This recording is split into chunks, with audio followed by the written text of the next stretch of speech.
Hi കൂട്ടുകാരെ, ഞങ്ങൾക്ക് teacher ഒരു വർക്ക് തന്നിരുന്നു. അപ്പോൾ ക്രിസ്മസ് ആഘോഷമൊക്കെ കഴിഞ്ഞു. അതിൻ്റെ പരീക്ഷയൊക്കെ കഴിഞ്ഞിട്ടാണ് ഞങ്ങൾക്ക് ഈ വർക്ക് തന്നത്. ഇതെന്താ നിങ്ങൾക്ക് മനസ്സിലായോ? ഇതാണ് മെഴുകുതിരി. ഞങ്ങളെ ടീച്ചർ ഉണ്ടാക്കാൻ പറഞ്ഞതാട്ടോ. അപ്പോൾ ആദ്യം തന്നെ ഞാൻ മെഴുകുതിരിക്ക് വേണ്ടിയിട്ട് കളർ പേപ്പർ എടുത്ത് റോൾ ചെയ്തു. എന്നിട്ട് ഞാൻ പശ കൊണ്ട് ഒട്ടിച്ചു. നല്ല പ്രസ് ചെയ്തെടുത്തു ഒട്ടാൻ വേണ്ടിയിട്ട്. പിന്നെ ഞാൻ നല്ലോണം ഇങ്ങനെ പ്രസ് ചെയ്തു. പിന്നെ ഞാൻ മെഴുകുതിരിൻ്റെ തീ വരച്ചു. പിന്നെ ഞാൻ അതിന് അത് വെട്ടിയെടുത്തു.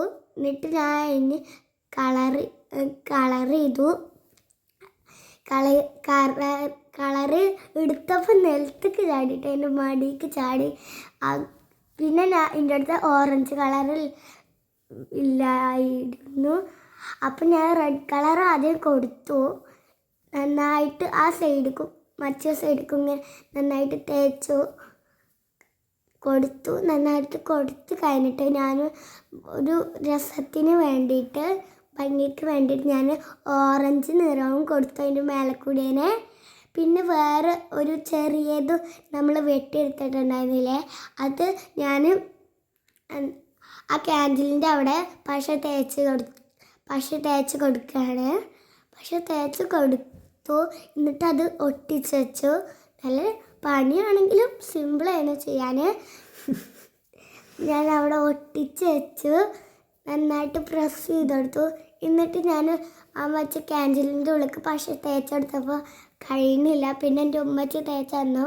അങ്ങനെ ഞാൻ തേച്ച് നോക്കി, നല്ലോണം ശ്രമിച്ചു നോക്കി, പക്ഷെ പറ്റിയില്ല. പിന്നെ ഞാൻ അതിന് പശ തേച്ചെടുത്തിട്ട് ഞാൻ ആ ക്യാൻഡിലിൻ്റെ അവിടെ ഒട്ടിച്ച് വെച്ചു. അപ്പം നിൽക്കുന്നുണ്ട്. പിന്നെ എൻ്റെ അമ്മച്ചിൻ്റെ അടുത്ത് സ്റ്റിക്കേഴ്സ് ഉണ്ടായിരുന്നു, അങ്ങനെ എന്താ ഉണ്ടായിരുന്നു, സീക്വൻസ് ഉണ്ടായിരുന്നു. അത് വെച്ച് ഞാൻ ഇങ്ങനെ ഒട്ടിച്ച് നോക്കി ആദ്യം. അപ്പം അത് ഫ്ലോപ്പായി, ആകെ കുളമായിപ്പോയി. പിന്നെ അത് കുളമായപ്പോൾ വേറെ ഒരു ഐഡിയ കിട്ടി. ഞങ്ങൾ പശ തേച്ചിട്ട് ഇങ്ങനെ ഒന്ന് ഉരുട്ടി നോക്കി. അപ്പോൾ അത് ആകെ ഫ്ലോപ്പായി. പിന്നെ ഞങ്ങൾ വേറെ എന്തോ അങ്ങനെ ഉരുട്ടി നോക്കി. അപ്പോൾ ആകെ ഫ്ലോപ്പായിരുന്നു. പിന്നെ ഞാൻ കരുതി ഒരു മോഡലിന് വേണ്ടിയിട്ട് ഇങ്ങനെ വെച്ചെടുത്താൽ മതിയെന്ന്. പിന്നെ ഞാൻ